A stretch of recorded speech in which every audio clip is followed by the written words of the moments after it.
శోధనలో రోధనలో బంధకముల నుండి విడిపించు శక్తి, వ్యాధులలో బాధలలో ఆదరించు దేవుని శక్తి. నువ్వు పరిశుద్ధాత్మకి దగ్గర అయినప్పుడు, ఆత్మ నిన్ను తాకినప్పుడు నువ్వు ఆత్మను ఆనందిస్తావు. ఇది ప్రార్థన శక్తి, ప్రార్థన శక్తి, ఇది ప్రార్థన శక్తి. నిరాశ నిస్పృహలెన్నున్నా అశాంతి ఆపదలైనను, నిరాశ నిస్పృహ. నిజముగా నువ్వు బ్రతుకును మార్చుకుంటే ఈ రోజు ఉండే లెక్క పెట్టుకుంటావు. ఆశీర్వాదాలు వస్తాయి. ఈనాడు విమోచింపబోచున్నాడు యేసు ప్రభువు, ఈనాడు విమోచింపబోచున్నాడు. ఆకాశమందున్న మన దేవుడు మన ప్రార్థన ఆలకించును. ఆకాశమందున్న మన దేవుడు మన ప్రార్థన ఆలకించును. ప్రార్థన ప్రార్థన ఇది ప్రార్థన శక్తి, ప్రార్థన ప్రార్థన ఇది ప్రార్థన శక్తి, ఇది ప్రార్థన శక్తి, ఇది ప్రార్థన శక్తి. తైలాభిషేకారాధన ప్రజలకు ముఖ్య గమనిక. దయచేసి ముందు రోజు ఎవరు ప్రార్థనకు రావద్దు. ఏ రోజు తైలాభిషేక ఆరాధనకు ఆ రోజు మాత్రమే రావలెను గమనించగలరు. ప్రార్థనాశక్తి తైలాభిషేక ఆరాధన ప్రతి నెల మొదటి గురువారం. సమయం ఉదయం 10 గంటల నుంచి. స్థలం తూర్పుగోదావరి జిల్లా అమలాపురం దగ్గర ఉప్పలగుప్తంలో. ప్రార్థనాశక్తి తైలాభిషేక ఆరాధన ప్రతి నెల 2వ శుక్రవారం. సమయం ఉదయం 10 గంటల నుండి. స్థలం కాపు కళ్యాణ మండపం, NFCL రోడ్, RTO ఆఫీస్ పక్కన, RR నగర్, కాకినాడ. ప్రార్థనాశక్తి తైలాభిషేక ఆరాధన ప్రతి నెల 2వ శనివారం. సమయం ఉదయం 10 గంటల నుండి. స్థలం కూరగాయల మార్కెట్ ఎదురుగా government degree college road, Ravulapalem. ప్రార్థనాశక్తి తైలాభిషేక ఆదివారపు ఆరాధన సమయం ఉదయం 8:30 గంటల నుండి. స్థలం వైస్రాయ్ గార్డెన్స్, జుబ్లీ బస్టాండ్ ఎదురుగా, సికింద్రాబాద్. ప్రార్థనాశక్తి తైలాభిషేక ఆరాధన ప్రతి నెల 2వ బుధవారం. సమయం ఉదయం 9 గంటల నుండి. స్థలం airport road, quarry market, Renuka apartment దగ్గర, రాజమండ్రి. ప్రార్థనాశక్తి తైలాభిషేక ఆరాధన ప్రతి నెల 2వ గురువారం. సమయం ఉదయం 10 గంటల నుండి. స్థలం Subbalakshmi Kalyana Mandapam, railway new colony, Srikanya theatre, Visakhapatnam. Yesayya నామములో మీకు వందనాలు తెలియపరుస్తూ ఉన్నాను. ప్రియులరా, ఈ దినము కొరకు దేవుడు సిద్ధపరిచిన వాగ్దానాన్ని మనం స్వాధీనపరచుకుందాం. కీర్తనల గ్రంథము 20వ అధ్యాయము 5వ వచనం ద్వారా దేవుడు మీ కుటుంబాన్ని దర్శిస్తూ ఉన్నారు. కీర్తనల గ్రంథము 20వ అధ్యాయం, Psalms 20 verse 5లో 5th line underline చేసుకోండి. నీ ప్రార్థనలన్నీ యెహోవా సఫలపరచును గాక. నీ ప్రార్థనలన్నీ యెహోవా సఫలపరచును గాక. ఈరోజు ఆశీర్వాదం వచ్చింది. నా ప్రార్థన దేవుడు ఆలకిస్తున్నాడా? ఎంత ప్రార్థన చేస్తున్నాను, రోజు చేస్తున్నాను, మధ్యాహ్నం చేస్తున్నాను, సాయంత్రం చేస్తున్నాను. అసలు నేను ప్రార్థన చేయని రోజు అంటే ఏదైనా ఉందా? ఇంత ప్రార్థన ఎటుపోతుంది? అసలు దేవుడు నా వైపు చూస్తున్నాడా? నేను ప్రార్థన చేయటం మామూలే, నా కష్టాలు మామూలే, అన్నీ రొటీన్గానే ఉంటుంది. అసలు నేను దేవుళ్ళో ఉండి కూడా నాకు ప్రత్యేకత ఏది లేదని అనుకుంటున్నావేమో. ఈ దినము దేవుడికి ఇస్తున్న శుభవార్త ఏంటంటే, నీ ప్రార్థన దేవుడు సఫలము పరుచుచున్నాడు. ఆమెన్. ఆత్మ నీకు బయలుపరుస్తున్న మాట ఏంటంటే, నీ ప్రార్థనలు ఆయన సఫలపరచునుగాక. అడిగేవు కదా, కొన్ని అంశాలు పెట్టి లిస్ట్ పెట్టావు కదా, ఇదిలా జరగాలి, ఇదిలా జరగాలి, ఇదిలా జరగాలి. ఎప్పుడు చేసినా నాకు ఇలా చేయాలి, నువ్వు నా తండ్రివి, నువ్వే నా దేవుడు, నువ్వు తప్ప నాకు ఎవరున్నా, నిన్ను తప్ప ఇంకెవరిని అడుగుతాను నేను. పోరాడేస్తున్నావు కదా, దేవుడు నీకు జవాబిస్తూ ఉన్నాడు. నువ్వు అడిగిన దానికంటే, నువ్వు ఊహించిన దానికంటే అత్యధికంగా ఆయన నీ లైఫ్ స్టైల్ని డిజైన్ చేసి పెట్టాడు. అది నువ్వు తొందరగా చూడబోతూ ఉన్నావు. దేవుడే నీ ప్రార్థనలు ఆలకించారు. అయితే ఆలకించినట్టు నీకు ఎలా తెలుస్తుందంటే ఆయన దానికి జవాబుగా కార్యములు జరిగించడం నువ్వు చూసినప్పుడు, అమ్మో నా ప్రార్థన ఆలకించలేదని అనుకుంటున్నాను, కానీ దేవుడు ఆలకించి ఆల్రెడీ పని ప్రారంభించాడు, అందుకే లేట్ అయింది అనుకున్నాను. కానీ ఈ దినము దేవుడు నా పట్ల కార్యము సఫలము చేశాడని ఎలుగెత్తి కృతజ్ఞత సాక్ష్యం నువ్వు చెప్పబోతా ఉన్నావు. నువ్వు అడిగిన దానికంటే ఘనమైన కార్యము దేవుడు చేస్తున్నాడు. యేసు జీవము గలవాడు దేవుడు, చెవులున్నవాడు వింటున్నాడు, కన్నులున్నవాడు చూస్తున్నాడు. మన దేవుడు నిజమైన దేవుడు, ఆయన సత్యమైన దేవుడు. ఎలాంటి దేవుడు అంటే అసలు ఆయన అంత ప్రేమ ఎవరికి ఉండదు. అందుకనే మనం పురుగుల్లాంటి వాళ్ళమే, కానీ మనల్ని ఆయన కౌగిటిలో పెట్టుకుంటున్నాడు. మనం ఏడిస్తే పలకరిస్తున్నాడు, బాధలో వేదనలో వచ్చి ఆదరించి ఆత్మను అనుగ్రహించి బలపరుస్తున్నాడు. నా ప్రియ సహోదరులరా, దేవుడు నీ ప్రార్థన ఆలకించాడు. నన్ను బ్లెస్ చేయవా, నాకు ఆరోగ్యం ఇవ్వా, నన్ను మరలా నిలబెట్టవా, నాకు పూర్వపుడు బలం నాకు ఇవ్వా, ఒక్క ఉద్యోగం ఇవ్వా, లేకపోతే ఒక్క బిడ్డనివ్వా, ఒక్క కొడుకునివ్వా, ఒక కుమార్తెనివ్వా. నీ చిన్న చిన్న ప్రార్థనలు చేస్తున్నావు. 5 జరగలేదని అనుకుంటున్నావు, కానీ పెద్ద ఆశీర్వాదాన్ని దేవుడు నీ ముందు పెడుతున్నాడు. నువ్వు అడిగింది ఒక్కటే ప్రార్థన, కానీ ఆయన నీ పట్ల 7 రకాల ఆశీర్వాదాలు కుమ్మరిస్తూ ఉన్నాడు. నువ్వు చూస్తావు, అద్భుతమైన సాక్షిగా నిలబడతావు. ఆత్మనికి తోడుండును గాక. God bless you.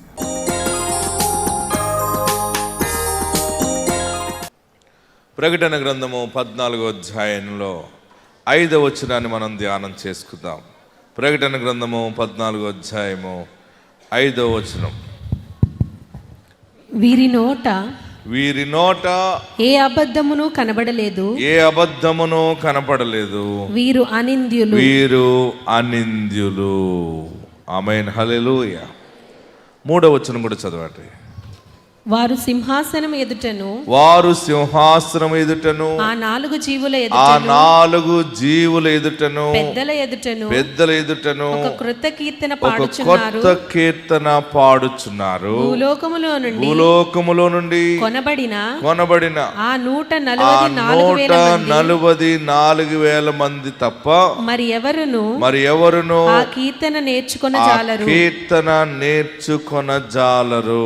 వీరు దేవునికి మహిమ కలుగును గాక. హల్లెలూయా.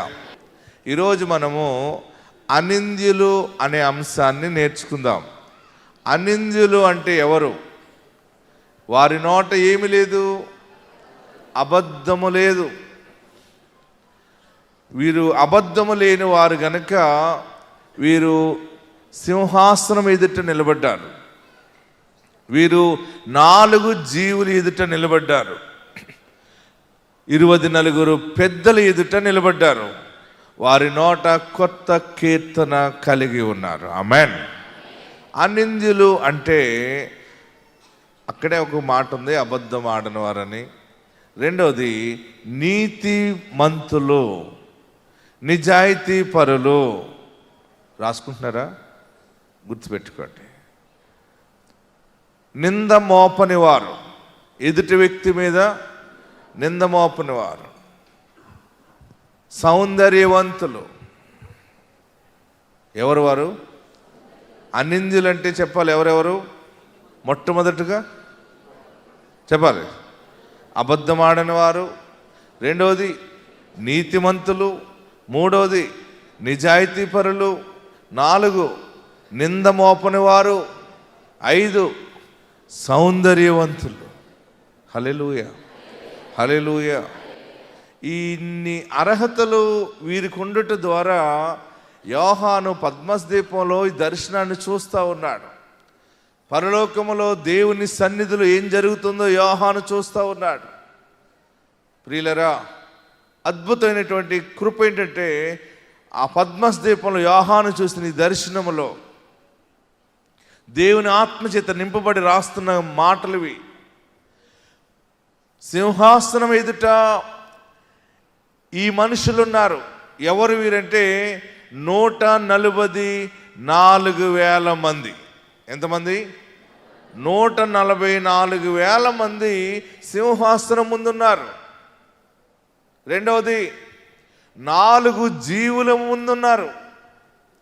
మూడవది పెద్దల ఎదుట నిలబడ్డారు. హల్లెలూయా, హల్లెలూయా. ప్రియులరా, సింహాసనం ముందు నిలబడాలంటే అర్హత ఒకే ఒకటి, అనింద్యులుగా ఉండాలి. నీ జీవితంలో, నా జీవితంలో ఏదైనా ఒక అధికారంలో ఉండాలి, దీవెనకరంగా వర్ధిల్లాలి, ఆశీర్వాదకరంగా ఉండాలి, తలెత్తుకుని బ్రతకాలి అని అనుకుంటే నీవు ఇట్టి ప్రవర్తన కలిగి ఉండాలి. ఆమెన్. సింహాసనము ఏలుబడిని సూచిస్తుంది. సింహాసనము ధనాన్ని, ఐశ్వర్యాన్ని, ఘనతను, న్యాయాన్ని సూచిస్తుంది. సింహాసనము. నా జీవితంలో ఎప్పుడు నా మాట చెల్లుబాటు లేదు అని అనుకుంటాం కదా. మనము ఉన్నతమైనటువంటి కృప ఎప్పుడు కలిగి ఉంటామంటే, నజరేయుడైన యేసుని గుండె నిండా చేర్చుకున్నప్పుడు, యేసు సత్యవంతుడు కనుక ఆ సత్యాన్ని మనం అనుసరించినప్పుడు దీవెన మనకి ఆశీర్వాదంగా వచ్చేస్తుంది. హల్లెలూయా, హల్లెలూయా. ఈ కొత్త సంవత్సరం ఎంత మంచి సంవత్సరమో. ఈ సంవత్సరం టైం వేస్ట్ చేయకండి. అబద్ధం ఆడనని ఎంతమంది తీర్మానం చేసుకున్నారు ఈ సంవత్సరం? మీరు అబద్ధం ఆడుతున్నారా? మన వాగ్దానం ఏంటి? 2024 ఇర్మియా 30 చెప్పాలి. 18వ వచనం ఏమనుంది? యాకోబు నివాస స్థలములను కరుణించి వాని గుడారములను చెరలో నుండి రప్పింతును. అప్పుడు పట్టణము దాని కొండ మీద కట్టబడును. నగరియు యథాప్రకారము నివాసులు గలదగును. ఎన్ని ఆశీర్వాదాలు ఉన్నాయి ఈ సంవత్సరం? మొట్టమొదటిగా మీరు చెర నుండి విడుదల పరచబడతారు. రెండవది, మీరు తిరిగి మీ పట్టణము, మీ కొండ మీద, మీ ఇంటి దగ్గరే తిరిగి దీవెనకరంగా ఆశీర్వాదంగా ఉంటావు. మూడవది యథాప్రకారము కోల్పోయినవన్నీ తిరిగి కలిగి నగరియు యథాప్రకారము నివాసులు గలదగును. ఈ 3 ఆశీర్వాదాలు మనకి ముచ్చటగా ప్రాప్తించటానికి మన నోట అబద్ధము రాకుండా ఉంటే చాలు అని ప్రవచనాత్మకంగా దేవుడు బయలుపరిచాడు. ఆమెన్. హల్లెలూయా. మరి అబద్ధం ఆడట్లేదు, నేను అబద్ధం పలకనన్న వారు చేయి పైకెత్తండి. అబద్ధం పలకను నేను. మీరికే తెలిసిపోయింది ఇంత అబద్ధం ఉందన్నమాట. ఎంత ఉంది అబద్ధం? 2, 3. ఓకే, చిన్న చిన్న అబద్ధాలేనండి, పెద్దవి కాదండి అన్నవాళ్ళు చేయి పైకెత్తండి. అరే అరే అరే అందరూ ఎత్తేస్తున్నారు. చిన్నదైనా పెద్దదైనా అబద్ధము. మీరే న్యాయమూర్తుల కింద మాట్లాడేస్తున్నారు. అన్నీ తెలిసిపోయినాయి మీకు, కానీ మీరు పాటించట్లేదు. మీరు పాటించగలిగితే, నేను అబద్ధం ఆడనని నువ్వు 24 గంటలు కనుక నిక్కచ్చిగా ఉండు, ఒక ప్రశాంతత నీ మీదకి వచ్చేస్తుంది. హల్లెలూయా. ఒక నెమ్మది నిన్ను ఆవరించేస్తుంది. ఒక్క రోజులోనే ఆ డిఫరెంట్ నువ్వు చూస్తావు. 7 రోజులన్నీ అబద్ధం ఆడకుండా ఉండండి, 7 రోజులు నిక్కచ్చిగా ఉండండి. ఇటువంటి వెలుగు, ఆశీర్వాదం నీకు వచ్చి ప్రాప్తిస్తుందో. హల్లెలూయా. వీరు అనింద్యులు. ఎవరు వీరు? ప్రకటన గ్రంథంలో 14:5 వచనంలో వీరు నోట అబద్ధము లేదు. వీరు ఎక్కడ నిలబడ్డారంటే సింహాసనము ఎదుట నిలబడ్డారు. నీ బిడ్డలు, నీ కుటుంబము, నువ్వు ఏడుస్తున్నావు కదా, మా జీవితంలో విలువ లేదు, నా బిడ్డకి ఏదైనా ఒక ఉద్యోగం ఈ బాబు, చిన్న వ్యాపారం ఈ ప్రభువా, మాకు బ్రతుకు తెరువు లేదు, మాకు ఏదైనా ఒక ఆధారం దయచేయి బాబు అని అడుగుతున్నావు కదా. ఈ దినము దేవుడు నీకిస్తున్న గొప్ప వాగ్దానము, నీ సంతతిని సింహాసనం ముందు దేవుడు నిలబెడతా ఉన్నాడు. హల్లెలూయా, హల్లెలూయా. సింహాసనము ఎదుట నిలబడేటువంటిది మామూలు ఆధిక్యత కాదది. సింహాసనం ముందు నిలబడటం అంటే ఒక గొప్ప అధికారి ఎదుట నిలబడటం. అధికారి ఎదుట తప్పు చేసిన వాడుగా నిలబడటం కాదు, నీ నోట కొత్త కీర్తన సాక్ష్యాన్ని దేవుడు అనుగ్రహిస్తూ ఉన్నాడు. ఆమేన్. ఏ రాజు ఎదుటైనా సరే, ఏ అధికారి ఎదుటైనా సరే, ఏ ప్రభుత్వం ఎదుటైనా సరే, దేవుడు నిన్ను ఒక గొప్ప సాక్షిగా నిలబెడతా ఉన్నాడు. హల్లెలూయా, హల్లెలూయా. గట్టిగా హల్లెలూయా చెప్పండి. ఏడుస్తున్న మన జీవితాల్లో నా బిడ్డ బ్రతుకు ఎలాగుంటుంది, లేకపోతే ఆ జ్యోతిష్కుని చెప్పించుకుంటారు, నా బిడ్డ అసలు ఎలా ఉంటుంది, ఏమో నాకు అసలు ఏం అర్థం కావట్లేదు, మా ఆయన ఎలాగుంటాడు, నాకేం అర్థం కావట్లేదు, నా బ్రతుకు ఎలాగుంటుంది, కనపడిన నెలలు అడుగుతుంటారు. ప్రియులరా, మన బ్రతుకు ఎలాగుంటుంది, నా పిల్లలు ఎలాగుంటారు. ఇప్పుడు చాలామంది పెళ్లి సంబంధాలు చూసేటప్పుడు పెళ్లి కొడుకు జాతకం చూస్తున్నారు, పెళ్లి కూతురు జాతకం చూస్తారు. పెళ్లి కొడుకు జాతకానికి పర్వాలేదు, కుక్క వచ్చిందా, వద్దు వద్దు వద్దు వద్దు, పుల్లు వచ్చిందా, నక్క వచ్చిందా, ఇవన్నీ నా చెవిలో పడుతున్నాయి, నేను వింటున్నాను. నక్క, పులి ఇవన్నీ మనుషులు కల్పించిన పద్ధతులు. ఆమేన్. నీ బిడ్డ జాతకం నేను చెప్తున్నాను, పరిశుద్ధాత్మ శక్తి ద్వారా నీ బిడ్డ సింహాసనం ఎదుట నిలబడుతుంది. కుక్కలు వచ్చినా, నక్కలు వచ్చినా, ఎలుగుబంటులు వచ్చినా, నీకు నీ అల్లుడిలో ఎలాంటి లక్షణాలు ఉన్నా కానీ దేవుడు అన్నిటినీ బయటికి నెట్టివేస్తాడు. హల్లెలూయా, హల్లెలూయా. మనము ఏమి చూడని అవసరం లేదు, మనము అనింద్యులుగా ఉంటే చాలు, దేవుడు మంచి ఆశీర్వాదాలు మనకి ఇస్తాడు. హల్లెలూయా, హల్లెలూయా. అందరికీ భవిష్యత్తు ఎలా ఉంటుంది, భవిష్యత్తు ఎలా ఉంటుంది, ఎలా ఉంటుంది? దైవజనుడి దగ్గరికి వచ్చావు, దేవుని వాక్యం ఎదుట నిలబడ్డావు, అభిషేకంలో ఉన్నావు, 100% నీ జీవితము, నీ కుటుంబము, నీ పిల్లలు సింహాసనం ఎదుట నిలబడతారు. హల్లెలూయా, హల్లెలూయా, హల్లెలూయా. ఆయన మనల్ని అనాథలుగా విడువడు. ఏడుస్తూ వచ్చావు కదా, ఏంటి నా బ్రతుకు ఎప్పుడు ఇలాగే ఏడిపోయినా, నాకంటూ ఒక్క దినమైన సంతోషం లేదా, ఒక మంచి బట్ట కొనుక్కునే బ్రతుకు లేదా అని ఏడుస్తున్నావేమో, బిడ్డలకి ఫీజు కట్టలేని స్థితిలో ఉన్నాను, నేనేమీ అయిపోతానో అని ఏడుస్తున్నావేమో. నీకేమీ కాదు, నీవు నీ కుటుంబము సింహాసనం ఎదుట ఉంటారు. హల్లెలూయా. మీరు నోట్ చేసుకోండి, ఈరోజు ఈ డేటు. నీ ఉద్యోగము, నీ వ్యాపారము, నీ యొక్క వ్యవసాయము, పాడి పంటలు, ఏదైనా దేవుడు నీకు ఏది ఇచ్చినా, ఒకవేళ ఏది కోల్పోయినా, కొత్త కీర్తనతో నీవు సింహాసనము ఎదుట నిలబడబోతా ఉన్నావు. హల్లెలూయా, హల్లెలూయా. ఆమేన్. నా బ్రతుకు దరిద్రగొట్టు జీవితం, నా భర్త దరిద్రగొట్టు జీవితం, నా బిడ్డలు మంచి వాళ్ళు కాదు, వాళ్ళ నక్షత్రం బాగాలేదు, అది బాగాలేదు, అంతా శని శని శని అనుకుంటున్నావేమో. శుభము నీ నోట దేవుడు పెట్టబోతున్నాడు. హల్లెలూయా. పరిస్థితులు ఎట్లున్నా గుర్తుపెట్టుకోండి, ఈరోజు ఆశీర్వాద వాగ్దానము నీ కుటుంబాన్ని దేవుడు సింహాసనం ఎదుట ఉంచుతున్నాడు. ఆమేన్. ఆ అనింద్యులైన వారు, నింద మోపని వారు, వాళ్ళెవరు? వారు నీ బిడ్డలు సింహాసనాల ముందు నిలబడాలంటే, రాజుల ఎదుట కొత్త కీర్తన పాడేవారుగా ఉండాలంటే, తల్లిగా తండ్రిగా నీవు నింద మోపని స్థితిలో ఉండాలి. ఆమేన్. ఏదైనా చిన్న కష్టం వచ్చినప్పుడు మనం ఏం చేస్తాం? ఎవరి మీద మోపేస్తాం? గట్టిగా చెప్పండి. ఎవరి మీద పడితే అలాగా, వారు లేకపోతే వారి మీదకి నెట్టేస్తాం మనం. ప్రియులరా, నింద మోపన వారిగా ఉండటానికి సిద్ధపడండి. తర్వాత అబద్ధం ఆడకుండా ఉండండి.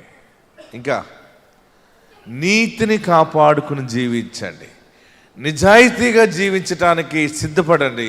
కష్టమై ఉంటుంది కానీ కొంచెం గనక మీరు నేర్చుకోగలిగితే, కష్టమైన కానీ ఇష్టపడి నీతిని కాపాడుకోగలిగితే 100% సింహాసనం ముందు నిలబడతాం.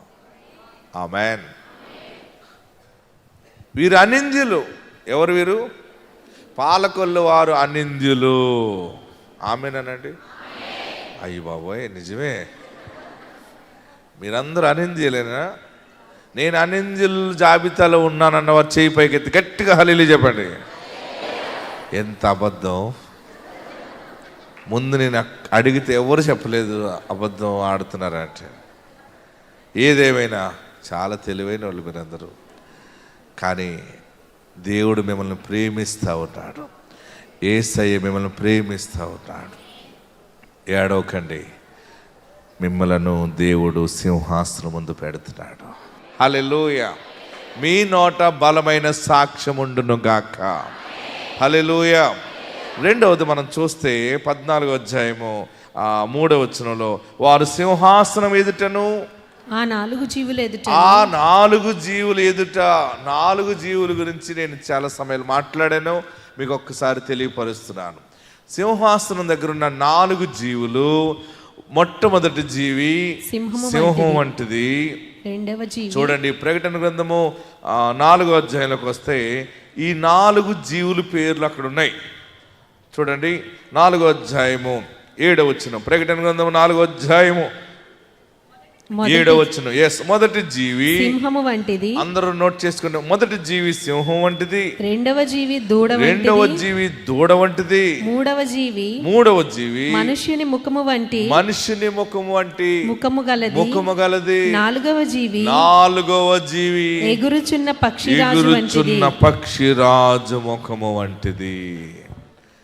దేవుడు నీ కుటుంబంలో కృప ఎట్లా చూపిస్తున్నాడంటే, ఈ నూతన సంవత్సరంలో ప్రత్యేకంగా ఈ దినము నీకు మరొకసారి నూతనమైన ఆశీర్వాదాన్ని నీ ముందు పెడుతున్నాడు.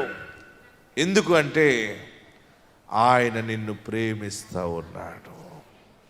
ఆయన ప్రేమకు మనము లోబడగలిగితే, ఏ ప్రేమకి? యేసయ్య ప్రేమకి మనము లోబడగలిగితే, 4 జీవులంటే మొట్టమొదటి జీవి సింహం వంటిది. సింహం వంటి జీవి ఎదుట నిలబడి కొత్త కీర్తన పాడటం అంటే, దేవుడు సింహం లాంటి సాక్ష్యం. సింహానికి ధైర్యం ఉంటుంది. సింహానికి ఏముంటుంది? భయం ఉండదు. సింహానికి ఎన్ని అప్పులున్నా భయం ఉండవు. హల్లెలూయా. అప్పిచ్చిన వాళ్ళు, అప్పు తీసుకున్న వాళ్ళకి 2-3 వాయిదాలు వేస్తే ఇంటికి వెళ్ళి సిగ్గు లేదా నీకు అంటుంది అంటారు కదా. మీరు వడ్డీ కట్టకపోతే ఏమంటారు? ఎన్ని వాయిదాలు వేస్తావమ్మా? ఏంటి బాబు సిగ్గు లేదా? అన్నం తింటున్నావా? ఆకులు తింటున్నావా? చింతకాయలు తింటున్నావా? ఇలాగ అంటాం కదా ఏదోటి కదా. అప్పుడు కూడా ఇవ్వకపోతే కొంతమంది ఏం చేసుకుంటూ చేసుకో, ఏంటి నీకు దిక్కునగా చెప్పుకో అంటాడు. అది కాదు సింహం అంటే. ఆమేన్. హల్లెలూయా, హల్లెలూయా. సింహానికి విశ్వాసం ఉంటుంది. సింహానికి ఒక నిరీక్షణ ఉంటుంది. ఆ అడవి అంతటికి నేను రాజుని, నాకెప్పుడు ఆహారం లోటు ఉండదు. హల్లెలూయా, హల్లెలూయా.